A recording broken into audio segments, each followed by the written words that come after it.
If a man marries a woman who becomes displeasing to him because he finds something indecent about her, and he writes her a certificate of divorce, gives it to her, and sends her from his house, and if after she leaves his house she becomes the wife of another man, and her second husband dislikes her and writes her a certificate of divorce, gives it to her, and sends her from his house, or if he dies, then her first husband who divorced her is not allowed to marry her again after she has been defiled.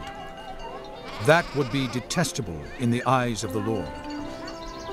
Do not bring sin upon the land the Lord your God is giving you as an inheritance. If a man has recently married, he must not be sent to war or have any other duty laid on him. For 1 year he is to be free to stay at home and bring happiness to the wife he has married.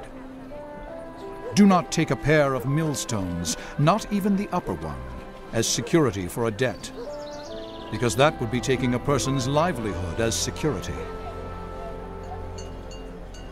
If someone is caught kidnapping a fellow Israelite and treating or selling them as a slave, the kidnapper must die. You must purge the evil from among you. In cases of defiling skin diseases, be very careful to do exactly as the Levitical priests instruct you. You must follow carefully what I have commanded them. Remember what the Lord your God did to Miriam along the way after you came out of Egypt. When you make a loan of any kind to your neighbor, do not go into their house to get what is offered to you as a pledge. Stay outside, and let the neighbor to whom you are making the loan bring the pledge out to you.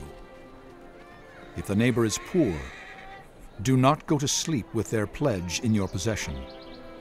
Return their cloak by sunset, so that your neighbor may sleep in it. Then they will thank you, and it will be regarded as a righteous act in the sight of the Lord your God. Do not take advantage of a hired worker who is poor and needy, whether that worker is a fellow Israelite or a foreigner residing in one of your towns.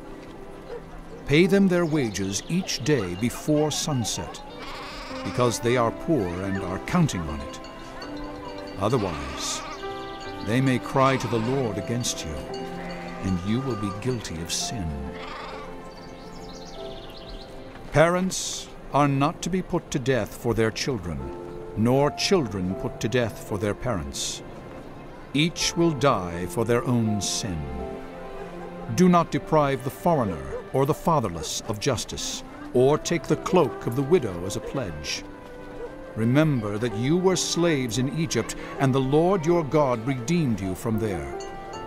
That is why I command you to do this. When you are harvesting in your field and you overlook a sheaf, do not go back to get it. Leave it for the foreigner, the fatherless, and the widow, so that the Lord your God may bless you in all the work of your hands.